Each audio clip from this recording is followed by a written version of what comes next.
Selamat datang di Dona Movie. Film yang satu ini merupakan film bergenre musikal, tapi ceritanya sedih banget guys. Film ini menceritakan tentang perjalanan hidup seorang ibu rumah tangga yang tiba-tiba divonis hidupnya udah gak lama lagi karena menderita kanker stadium akhir. Jadi ceritanya Kang Seon ini semasa hidupnya sibuk banget guys sebagai ibu rumah tangga mengurus 2 orang anak dan suami. Mereka tinggal di sebuah apartemen kecil yang pas-pasan, dan saking sibuknya dengan rutinitas tersebut, Seon bahkan tidak pernah memanjakan dirinya sendiri. Mengeluh ke orang sekitar juga nggak ada yang peduli. Hingga akhirnya dia mengetahui bahwa dirinya mengidap kanker paru-paru stadium akhir. Dokter memvonis hidupnya hanya beberapa bulan saja. Kang Seon ingin bahagia di sisa-sisa akhir hidupnya. Dia tidak ingin hidup susah dan ribet seperti biasanya. Dan dia mempunyai beberapa keinginan yang harus terwujud dan dia tulis dalam bucket list sebelum dirinya meninggal. Lalu apakah ada yang memperdulikan keinginan Seon ini? Langsung aja kita ke alur film yang berjudul Life is Beautiful.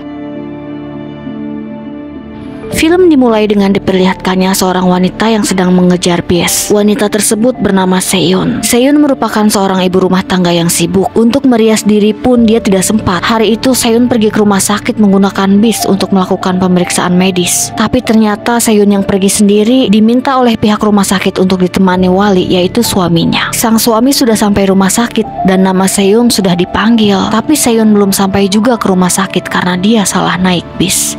Akhirnya sang suami masuk ke ruangan dokter seorang diri tanpa istrinya. Ketika dokter menjelaskan hasil pemeriksaan, betapa terkejutnya dia karena ternyata sang istri mengidap kanker paru stadium akhir dan perkiraan usianya hanya tinggal 2 bulan lagi. Bagaikan disambar petir, sang suami begitu syok mendengarnya. Tapi dia tetap mengatakan yang sebenarnya kepada Seon, bahwa Seon menderita kanker paru-paru stadium akhir. Sang suami juga memarahi Seon kenapa baru sekarang menemui dokter. Seon begitu terkejut, dia tidak menyangka bahwa hidupnya hanya tinggal 2 bulan lagi. Setiap hari Seon disibukkan dengan aktivitas ibu rumah tangga, menjemput anaknya pulang sekolah, menyiapkan bekal untuk kedua anak dan suaminya, mengantar anak-anaknya sekolah, menyiapkan semua barang-barang, siangnya mengantar anaknya ke tempat les. Semuanya dilakukan seorang diri hingga tidak sadar bahwa dia sedang sakit. Lalu Seon berpikir untuk apa melakukan rutinitas itu lagi. Selain karena usianya sisa 2 bulan, juga karena anak-anak dan suaminya selama ini menganggap remeh pekerjaan ibu rumah tangga. Lalu Seon menulis 5 hal yang ia inginkan, yaitu menonton konser, menonton bioskop, menggunakan pakaian mewah, berdandan cantik, dan menemukan cinta pertamanya yang dulu hilang. Saat suaminya pulang kerja, Seon berkata kepada suaminya bahwa ia ingin pergi dan ingin melepaskan semua rutinitas sebagai ibu rumah tangga. Seon juga meluapkan semua kekesalannya karena anak-anak dan suaminya hanya menganggap dia sebagai pembantu. Bahkan tidak ada yang ingat bahwa hari ini adalah hari ulang tahunnya. Mengingat usia Seon yang tinggal 2 bulan saja, artinya ini adalah hari ulang tahun terakhirnya. Sang suami yang dari tadi hanya diam saja dan tidak merespon, tiba-tiba merespon dengan candaan dan tidak menganggapnya sama sekali. Bahkan saat Seon mengungkapkan 5 daftar keinginan terakhirnya, sang suami hanya meledek dengan tertawa terbahak-bahak. Keesokan dia langsung mewujudkan keinginan pertamanya, yaitu memakai barang-barang mewah. Seon menganggap bahwa ini adalah hadiah untuk dirinya sendiri karena selama 20 tahun terakhir tidak ada yang pernah membelikan hadiah untuknya. Lalu untuk mewujudkan keinginan berikutnya, Seon minta ditemani oleh suaminya, yaitu dia ingin bertemu dengan cinta pertamanya di masa SMA. Kini mereka berdua akan memulai perjalanan menuju kampung halaman Seon, tempat Seon bersekolah di masa SMA dan bertemu dengan cinta pertamanya di sana. Begitu tiba di kampung halaman Seon, mereka berdua mengunjungi makam ayah Seon terlebih dahulu karena selama di perjalanan Seon mengungkapkan bahwa dia sangat merindukan ayahnya. 덕분에 아버지도 보고.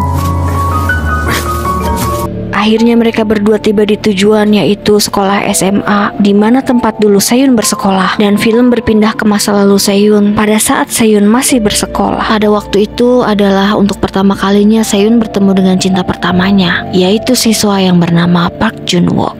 Sepulang sekolah tiba-tiba saja turun hujan. Lalu Junwo datang menghampiri Seyun mengira Seyun tidak membawa payung untuk menawarkan pulang bersama dengan payungnya. Seyun pun yang tadinya ingin mengeluarkan payung tidak jadi mengeluarkan payung. Seyun yang tadinya hanya berdua kemana-mana dengan sahabatnya pun kini mereka menjadi bertiga dengan Park Junwo karena hubungan Park Junwo dengan Seyun semakin dekat. Mereka lalu berfoto dan kini foto itulah yang menjadi modal satu-satunya Seyun untuk mencari cinta pertamanya itu. Ditemani sang suami, Seyun menemui guru SMA-nya untuk memberikan foto tersebut dan menanyakan keberadaan Park Junwo. Tapi sang guru menolak memberikan informasi apapun dengan alasan privasi. Lalu Seyun teringat dengan ayah Junwo dan menemui ayah Junwo. Tapi ternyata keluarga mereka sudah tidak tahu keberadaan Junwo lagi. Lalu ayah Junwo memberikan nomor telepon Junwo yang ternyata sudah tidak aktif. Kemudian orang tua itu memberitahu Seyun bahwa saat ini keluarga Junwo sudah pindah ke daerah Busan, yaitu di dekat pelabuhan. Dan sang suami pun langsung mengantar Seyun menuju Busan. Di sana Seyun langsung mendapatkan informasi bahwa Junwo telah bekerja di stasiun TV. Membuat Seyun begitu senang karena menjadi penyiar merupakan cita-cita Junwo dari SMA. 우리 오빠 결국 아나운서 된 거예요? 야, 네가 오빠가 어딨어? Setibanya di kantor stasiun TV tersebut, ternyata Junwo sudah mengundurkan diri. Seyun tidak menyerah lalu mencoba mencari di internet hingga akhirnya menemukan akun Facebook milik Junho. Dari unggahan foto-foto di akun tersebut, Seyun langsung teringat perkataan Junwo di waktu SMA yang ingin tinggal di sebuah pulau. Seyun langsung berkata kepada sang suami untuk diantarkan ke pulau tersebut. Sang suami yang pasrah dengan keinginan terakhir istrinya itu hanya bisa menggeleng-gelengkan kepalanya dan menempuh perjalanan yang begitu jauh demi istri tercinta. Mereka pun yang harus menyeberang menggunakan kapal feri terpaksa menunggu keesokan harinya dan menginap di sebuah penginapan. Di sana kemudian sang suami bertanya, kenapa Seyun begitu penasaran dengan cinta pertamanya yang hanya pernah ia temui beberapa saat saja dibanding sang suami yang sudah bersamanya selama 30 tahun. Lalu Seyun menceritakan masa lalunya di masa SMA ketika mengapa dia menjauhi Junho, yaitu karena sahabatnya mengatakan Junho adalah laki-laki playboy dan menyuruh Seyun untuk menjauhi Junho agar Seyun tidak menjadi korban berikutnya. Seyun langsung mempercayai perkataan sahabatnya itu. 난 인자라도 박정우의 실체를 안 것이 암만 해도. Sejak saat itu Seyun benar-benar menjauhi Junwo, bahkan dia menolak pemberian surat cinta dari Junwo. Hingga akhirnya Seyun mengetahui bahwa sahabatnya itu telah membohonginya. Seyun langsung melabrak sahabatnya tersebut dan memutuskan untuk tidak lagi berteman dengannya. Ternyata dia melakukan hal tersebut karena diam-diam menyukai Junwo dan cemburu kepada Seyun. Seyun yang mencoba meminta maaf kepada Junwo, ternyata Junwo sudah pindah sekolah. Sejak saat itu Seyun tidak pernah bertemu lagi dengan Junwo hingga sekarang. Tiba-tiba Seyun dikejutkan dengan putranya yang menelponnya terlebih dahulu karena selama ini putranya tidak pernah menghubunginya terlebih dahulu. Seyun mengangkat teleponnya dan mendapati di balik telepon putranya sedang menangis karena putranya mengetahui Seyun menderita kanker dengan menemukan obatnya. Putrinya yang juga tadinya sangat membenci ibunya menelpon Seyun dan menangis.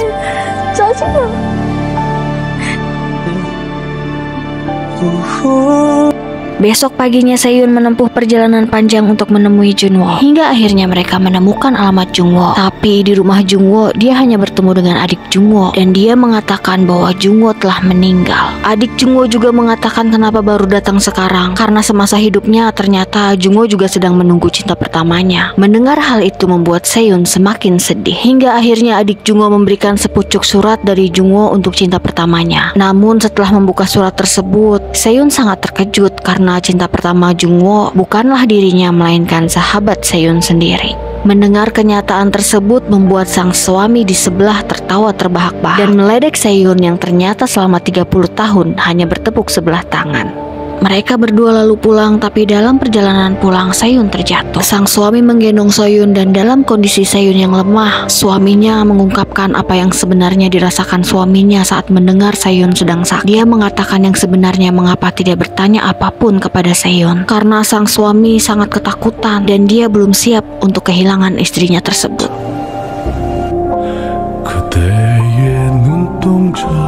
Dalam perjalanan pulang yang jauh, Seyun sadar dan merasa bahwa suaminya lah yang mencintainya. Kemudian dia mampir ke studio foto untuk berfoto. Saat melihat Seyun tersenyum, sang suami memalingkan wajahnya karena tidak kuat melihat istrinya yang sebentar lagi meninggalkannya. Singkat cerita, sang suami teringat bahwa mereka tidak pernah merayakan hari spesial dan kini mereka akan merayakan hari pernikahan mereka. Seyun pun terlihat sangat bahagia karena didandani seperti layaknya pengantin. Sang suami juga mengundang sahabat Seyun yang sudah lama tidak ia jumpai, serta semua teman-teman SMA Seyun juga turut hadir.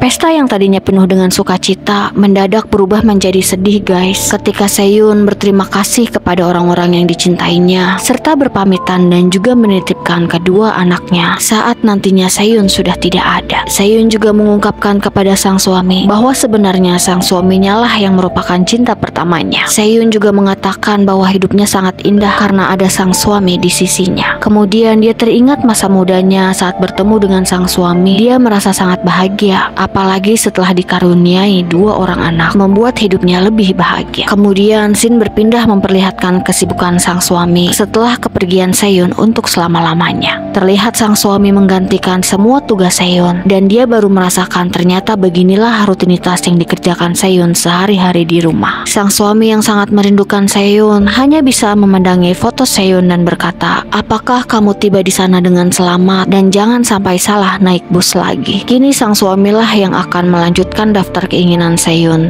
dan film pun berakhir. Dari film ini kita bisa mengambil pelajaran untuk menghargai kedua orang tua kita atau pasangan kita. Jangan sampai baru merasakan betapa berharganya mereka saat mereka sudah tiada. Dan terima kasih sudah menonton video ini.